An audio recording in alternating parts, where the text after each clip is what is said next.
Hello दोस्तों, नमस्कार। स्वागत है आप सभी का एजुकेशन मंत्रा में। दोस्तों, कट ऑफ को लेकर काफ़ी सारे स्टूडेंट्स के कमेंट आ रहे थे। बहुत सारे जो मार्क्स हैं वो भी अभ्यर्थियों ने शेयर किए हैं।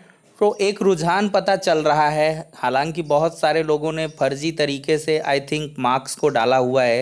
एकेडमिक्स अपनी 34 बता दी है और अपने मार्क्स बताएं 120। मुझे नहीं लगता इतना पॉसिबल है किसी का। तो चलिए, अब कुछ ऐसे बदलाव हैं जिनसे कट ऑफ की दौड़ से आप बाहर हो सकते हैं। और general, OBC, SC, ST, pH, इस प्रकार से आप देखें तो क्या कुछ कट ऑफ रहने वाला है। तो इस वीडियो में हम दोस्तों चर्चा करने वाले हैं और किन विषयों में कट ऑफ कम पर भी चयन होगा और कितने गुणांक अगर हैं तो आपकी नौकरी एकदम से पक्की है। तो कट ऑफ पर पुख्ता और सटीक विश्लेषण के लिए नेक्स्ट जो समय है उससे आप पूरी तरीके से जुड़े रहेंगे। वीडियो को लाइक एंड शेयर करें और चैनल पर फर्स्ट टाइम विजिट कर रहे हैं तो सब्सक्राइब करके बेल आइकन को ज़रूर हिट करें, क्योंकि आपको लेटेस्ट वीडियो की इन्फॉर्मेशन इससे मिलती है। और साथ ही साथ जो सुपर टेट प्राइमरी की प्रिपरेशन है वो बहुत जल्द हमारे द्वारा स्टार्ट की जाएगी और इस बार धुआं करेंगे। जी हाँ दोस्तों, समय कम मिला एग्ज़ाम धुन में, जितना भी समय मिला सर्वोत्कृष्ट मटेरियल आपको उपलब्ध कराया गया और उसमें बहुत सारे क्वेश्चन आपके आए हुए हैं। 40 क्वेश्चंस तो आपके पेपर फर्स्ट के लगभग आए ही हैं। आप लोग जाके वीडियोस को चेक कर सकते हो। और एसएसटी में भी बहुत सारे 60 क्वेश्चन तो लगभग फंसे ही है। अब दोस्तों यहाँ पर समय कम था। करंट अफेयर्स परिपाटी से थोड़ा सा बाहर से आया, अदरवाइज काफ़ी करंट अफेयर्स भी फंसते। करंट अफेयर्स तो पता नहीं कैसे पूछे गए, इस बार इनका पैटर्न नहीं था। तो खैर, मैथ एंड साइंस का तो मैथ का तो पढ़ाया नहीं था। साइंस के लिए भी उसमें से इतने क्वेश्चन नहीं फंसे, चूँकि बायोलॉजी के बहुत अंदर से क्वेश्चन पूछे गए जिसकी उम्मीद थोड़ी सी कम थी। पहली बार एग्ज़ाम था तो पैटर्न को अभ्यर्थी भी नहीं समझ पाए और हमारे द्वारा भी थोड़ा सा इतना नहीं था कि इतना गहराई से पूछेगा। तो चलिए, खैर जो कुछ भी हुआ, जैसे भी हुआ, अब उसी पर हम चर्चा करने वाले हैं। तो चलते हैं दोस्तों एक अवलोकन की तरफ। तो दोस्तों, एडेड जूनियर एग्ज़ाम की अगर हम बात करें 2021 की, तो इसमें असिस्टेंट टीचर के नंबर ऑफ पोस्ट 1504 हैं और प्रिंसिपल पोस्ट के 390 हैं और टोटल नंबर ऑफ पार्टिसिपेशन है 2,72,380 का, जो कि 80% के करीब बैठता है। अब दोस्तों इसमें समझ लीजिए आवेदन 3.5 लाख के करीब थे आई थिंक, और लाखों ने तो परीक्षा ही छोड़ दिया है। अब क्या होगा इसमें पार्टिसिपेशन के बाद जो एक्सपेक्टेड रिजल्ट है दोस्तों, बहुत सारे लोग परेशान हैं कि वो पन्ना हमको सर दिखा दीजिए जहाँ पे कट ऑफ 1997 दिया है। तो दोस्तों टेलीग्राम पर जाके ऑफिशियल जो है उसको आप चेक कर सकते हैं। पीएनपी का लेटर है। इसके पहले भी जो नियमावली में संशोधन हुए उसमें ये चीज़ साफ साफ मेंशन है कट ऑफ कि 90 आपका ओबीसी रहेगा, एससी रहेगा, एसटी रहेगा, पीएच रहेगा, कोई भी रिजर्व कैटेगरी रहेगी, आपका डीएफएफ हो गया, इन सब के लिए एक्स आर्मी हो गया, सबका 90, और जो यूआर में आएगा, जनरल में आएगा, उसको 97। कोई भी उसका सब्जेक्ट हो उसको इतने मार्क्स लाने ही लाने हैं। और इस कट ऑफ के चलते दोस्तों लाखों छात्र बाहर हो जाएंगे।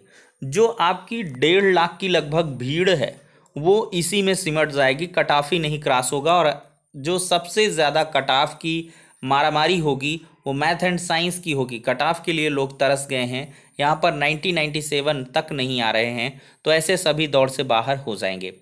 अब likely to be past candidate I think 80,000 के करीब रहने वाले हैं। जी हाँ दोस्तों, कम पास नहीं होंगे, क्योंकि यहाँ पर लैंग्वेज के पेपर हैं, हिंदी के बहुत सारे अभ्यर्थी हैं जो कट ऑफ को बड़े आसानी से क्रॉस कर सकते हैं, क्योंकि 60-70 क्वेश्चन तो उन्होंने अपने सब्जेक्ट्स के ही कर दिए हैं और 30-35 क्वेश्चन यहाँ पर नॉर्मली उन्होंने करके रखे हैं।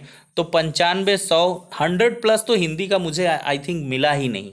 कोई स्टूडेंट या तो वो कमेंट नहीं करना चाहता है, एम्बेरस फील करेगा, अदरवाइज 100 के नीचे किसी का है ही नहीं। अब हम बात करेंगे संस्कृत का भी यही हाल है। 100+ संस्कृत में भी बहुत सारे स्टूडेंट हैं और यहाँ पर अगर इंग्लिश की बात करें तो थोड़ा सा कम है, 90-95 तक इंग्लिश वाले पहुँच रहे हैं। अब दोस्तों जो प्रोमिनेंट फैक्टर होगा वो पोस्ट डिस्ट्रीब्यूशन को होगा कि सब्जेक्ट वाइज कैसे पोस्ट का डिस्ट्रीब्यूशन होता है। क्या लैंग्वेज की अलग पोस्ट, साइंस एंड मैथ की अलग, एसएसटी की अलग होती हैं, क्योंकि इसी प्रकार से भर्तियां होंगी। और फिर क्या लैंग्वेज में बाई आई आई थिंक जो है सब डिविजन्स आप बोल सकते हो इसके लिए, एप्रोप्रिएट जो वर्ड है, एप्रोप्रिएट सॉरी। तो यहाँ पर लैंग्वेज का क्या हो गया, अब लैंग्वेज में यहाँ पर तीन चीज़ें जाएंगी, एक जाएगा इंग्लिश, एक जाएगा यहाँ पर क्या हिंदी, एक जाएगा आपका संस्कृत। तो लैंग्वेज में कैटेगराइजेशन, फिर सब कैटेगराइजेशन अगर करें, पहले बात ये पोस्ट का, तो उस पर चीज़ें वेरी करेंगी। अदरवाइज अगर लैंग्वेज का ये कॉमन रखते हैं तो अवश्य ही यहाँ से जो हिंदी वाले छात्र हैं उनको लाभ मिलने वाला है, और संस्कृत वाले भी बाजी मारेंगे, लेकिन इंग्लिश वाले चूक जाएंगे। अब देखते हैं पोस्ट को ये लोग डिस्ट्रीब्यूट खैर करना चाहिए, पोस्ट को भी उसमें कि इंग्लिश का कितना आप दे रहे हो, हिंदी का कितना, और यहाँ पर संस्कृत का कितना। खैर हम यही मान के चलेंगे पोस्ट इसमें भी डिस्ट्रीब्यूट होंगी। अब साइंस एंड मैथ दोस्तों, सबसे ज़्यादा आई थिंक पोस्ट आपको इसी मिलने वाली हैं। 1500 पोस्ट में से लगभग आपकी 600 पोस्ट यहाँ पर साइंस एंड मैथ की रहने वाली हैं, और जो पोस्ट इधर रहेंगी लगभग 400 के करीब या 500 मान के चलिए, ये 500 पोस्ट आपकी एसएसटी की रहेंगी, और लैंग्वेज की पोस्ट 400 के करीब रह सकती हैं। 6 4 11 4 15 कुल मिलाकर ये आंकड़ा होगा आई थिंक। सबसे ज़्यादा मैथ एंड साइंस की रहेंगी, ये तो कंफर्म है, क्योंकि सबसे ज़्यादा रिक्वायरमेंट भी इन्हीं की है एसएसटी, और लैंग्वेज की कम रहने वाली है। अब दोस्तों यहाँ पर अगर हिंदी के एवरेज स्कोर की बात करें तो 80+ सबने करके रखा है, ठीक है। अब दोस्तों 80+ इधर से इन्होंने किया। जीएस में इन्होंने जीके जीएस का जो पेपर 1 कॉमन था, 35 तो एक अच्छे स्टूडेंट ने एवरेज तौर पर किया ही है। तो 80 और 35 को जोड़ दें तो यहाँ पर 115 अंक होते हैं। जी हाँ दोस्तों, यानी कि हिंदी में आप समझिए अगर 115 आपके सही हो रहे हैं तो आप सेफर जोन में जा रहे हो धीरे धीरे। अगर 115 के नीचे हैं और एकेडमिक्स आपकी 25 के नीचे है, ध्यान दीजिएगा, 115 मार्क्स और एकेडमिक मान लिया 110 कोई हिंदी पाया, एकेडमिक 24 है, 100% उसका नहीं होगा। मुझे पूरी तरीके से ये चीज़ें पता चली, मैंने एनालिसिस की कि हिंदी वाले का 110 और 24 जो मेरिट है उस पर नहीं होगा, ठीक है। अगर उसने इधर से देखिए बहुत सारे ऐसे भी धुरंधर हैं जिन्होंने 90 क्वेश्चंस को यहाँ पर हिट किया है और 35 यहाँ से पाए हैं, तो इनका स्कोर जो हो जा रहा है वो 125 के करीब हो जा रहा है। तो क्या होगा जब 120-25 यहाँ पर स्कोर है हिंदी में, तो इस वजह से इसकी कट ऑफ तो हाई रहने ही वाली है। अब दोस्तों हम मोटे मोटे तौर पर लें तो हिंदी में 70 से 75 क्वेश्चंस लड़कों ने करके रखे हैं, 35 इधर से, तो हम 75-35 को एवरेज मानेंगे, और ये आपका दोस्तों 110 अंक आएगा। मतलब 110 अंक अगर इधर से और 25 अंक है आपका एकेडमिक, तो आप थोड़ा सा सेफर जोन में हो, अदरवाइज आप बाहर हो, आपका नहीं हो पाएगा, ठीक है, चूँकि पोस्ट यहाँ पर बहुत कम रहने वाली हैं। अब दोस्तों यही हाल संस्कृत के साथ भी है, लगभग 115 अंक अगर हैं और एकेडमिक 25+ है तभी आप फाइट में हो, अदरवाइज आप फाइट में ही नहीं रह पाओगे। अब मान लिया यूआर वाला है तो उसका तो नहीं होना, अगर कोई ओबीसी एससी एसटी है तो उसकी मैं संभावनाएं आगे आपको बताने वाला हूँ। अब दोस्तों यहाँ पर हम टोटल बात करें, संस्कृत की भी हमने बात कर ली 115, एकेडमिक 24, तो एटीआरई में अगर परफॉर्मेंस दी उन्हें 115 पर तो 46.2 एटीआरई का बनेगा, मतलब असिस्टेंट टीचर रिक्रूटमेंट एग्जामिनेशन जो हुआ 105 पर ये 42 बनेगा, तो आपका 46-42 ये इंग्लिश और हिंदी का है। तो नॉर्मल कट ऑफ जो बन रही है हिंदी की वो 70 बन रही है, नॉर्मल कट ऑफ इंग्लिश की 68.2 बन रही है, एसएसटी की 68.2 इसी करीब बन रही है, मैथ्स की 68 ही बन पा रही है नॉर्मली, 68 कट ऑफ नॉर्मली है। मतलब इस कट ऑफ के अगर आप ऊपर हो तभी आप मान के चलिए, अदरवाइज इसके नीचे हैं यूआर कैंडिडेट स्पेशली देख लें तो उनका कतई नहीं होने वाला है। अब दोस्तों यहाँ पर हम चर्चा करने वाले हैं कि मैथ एंड साइंस का कट ऑफ कैसे रहेगा।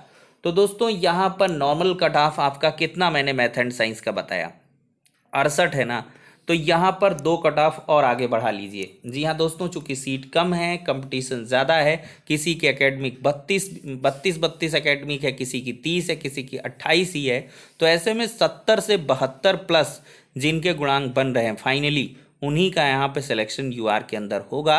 ओबीसी की बात करें तो 69 से 71 वाले सुरक्षित जोन में आ रहे हैं। अब एससी कैंडिडेट की बात करें तो लगभग 67+ गुणांक वाले जो हैं मैथ एंड साइंस में वो सिक्योर्ड हैं। सॉरी, हाँ, और नहीं, ये एसटी का हो गया 67+ और 68+ आप एससी का मान के चल लीजिए। और इसी तरह पीएच भी लगभग 67-68 के करीब अगर हैं तो आप सेफर जोन में जा रहे हो। अब हिंदी की बात करें दोस्तों, फाइनली अगर कट ऑफ जाएगा तो ये 73 से 75 के बीच रहेगा। जी हाँ दोस्तों, 73 गुणांक के नीचे मुझे नहीं लगता हिंदी में हो पाएगा। 73 से 75। ओबीसी की बात करें तो 71 से 73 और एससी की बात करें 70+ गुणांक और 69+ एसटी और पीएच कैंडिडेट्स का गुणांक यहाँ पर रहने वाला है। इंग्लिश का अगर सब्जेक्ट डिस्ट्रीब्यूशन हो जाएगा तो 70.5 से 72 के बीच इंग्लिश का यूआर और 69.8 से 71.5 के बीच ओबीसी और 68+ एससी और 67+ यहाँ पर एसटी कैंडिडेट सिक्योर रहने वाले हैं। एसएसटी की बात करें तो दोस्तों 71.5 से 73.5। जी हाँ दोस्तों, ये कट ऑफ रहने वाला है यूआर का। ओबीसी का 70+ और एससी का 69+, एसटी का 68+ यहाँ पर सिलेक्शन आपको देने वाला है। पीएच का भी इसी तरह से कर लें दोस्तों। तो कुल मिलाकर ये है सबसे कम जो कट ऑफ आपको देखने के लिए मिल रही है वो आपकी दोस्तों मैथ एंड साइंस की है। मैथ एंड साइंस की आप देख सकते हैं, मैथ एंड साइंस की लगभग कम कट ऑफ रहेगी, अदरवाइज़ यहाँ पर 70 के ऊपर ही सब कट ऑफ रहने वाली हैं। मैथ एंड साइंस की 70 से 72 के करीब रह सकती है। और यहाँ पर इंग्लिश की, हिंदी की अगर हम बात करें तो मे बी ये 75 भी गुणांक जा सकती है। ठीक है, 73, 74, 75 ये गुणांक रहने वाली है। ठीक है, क्योंकि इधर से एकेडमिक्स बहुत हाई हैं। एकेडमिक 32 करके रखा हुआ। अब यहाँ से मैं आपको वेरिएशन दिखा रहा हूँ। हमने कितना लिया है भाई, एकेडमिक हमने नॉर्मली 24 ले लिया है और एटीआरई में परफॉर्मेंस यहाँ पर मान लिया ये वाली है 105 नंबर वाली। ठीक है, तो 42 गुणांक बन रहा है। और इधर से कितना आप करोगे, 4 2 6 और 4 2 6, 66 हो गया। अगर इसमें आप सीधे से मैंने 24 बताया है, किसी का 32 अगर एकेडमिक है तो देखिए कितना वास्ट डिफरेंस क्रिएट करेगा ये। एक सेकेंड। जी हाँ दोस्तों, यहाँ से 42 और ये 24, 42 24 कितना हो गया, 66 हो गया। अब इधर से देखेंगे, इसका कर लेंगे 32 और इसका 42, तो देख लिया 74 पहुँच रहा है। सीधे से इसने बाउंस मार दिया, सीधे से 74 पहुँच रहा है। उसी नंबर पे उसी अंक पे ये पहुँच जा रहे हैं 105 नंबर पे, कितने 74, और वो 66 67 68 पे रह जा रहा है। 30 नंबर है तो 72 पहुँचेगा, 29 है तो फिर उसी तरह से आप लोग मैनेज कर लीजिएगा, 71 पहुँच जाएगा। तो वही है 70+ आपका मैथ में भी रहने वाला है। ठीक है, गुणांक। और यहाँ पर 73 74 के करीब आपका जो इंग्लिश है और संस्कृत है वो रहेगा। और आपका 72 के करीब, लगभग अराउंड 72 साढ़े 72 वो इंग्लिश का दोस्तों रहने वाला है। ठीक है, 72 साढ़े 72, ये साढ़े 70 बताया मैंने, तो 71 72 इससे कम नहीं रहने वाली। एसएसटी की भी इसी तरीके से 71 से 73 के बीच रहने वाली है। तो दोस्तों फिलहाल के लिए ये अब तक के जितने रुझान थे उनके आधार पर हमने कट ऑफ का विश्लेषण किया है। मे बी ये कट ऑफ आपको काफ़ी ज़्यादा लग रही हो कि भाई ये तो बहुत ज़्यादा बता रहे हैं।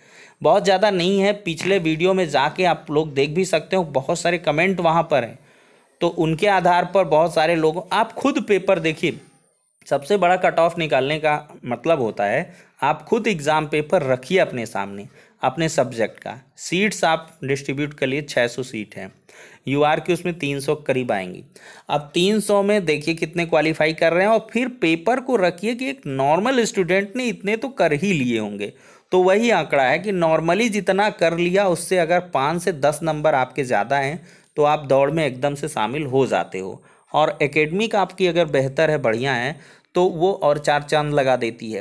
ठीक है। और इसका जीता जागता उदाहरण 69,000 भर्ती में भी आपको देखने के लिए मिल चुका है दोस्तों। तो इसमें जो भी मॉडिफिकेशन होंगे आगे चल के और भी आपको अवगत करा दिया जाएगा। अभी आंसर की आएगी तो बहुत सारे लोगों को क्वेश्चंस डाउन जाएंगे, लेकिन ये कट ऑफ मैंने उसी के आधार पर बनाई है। ये कट ऑफ लगभग यही रहने वाली है। कोई वेरिएशन कोई करेक्शन होगा तो अवश्य अवगत कराया जाएगा। फिलहाल के लिए दोस्तों इस वीडियो में इतना ही, नेक्स्ट वीडियो में मिलते हैं।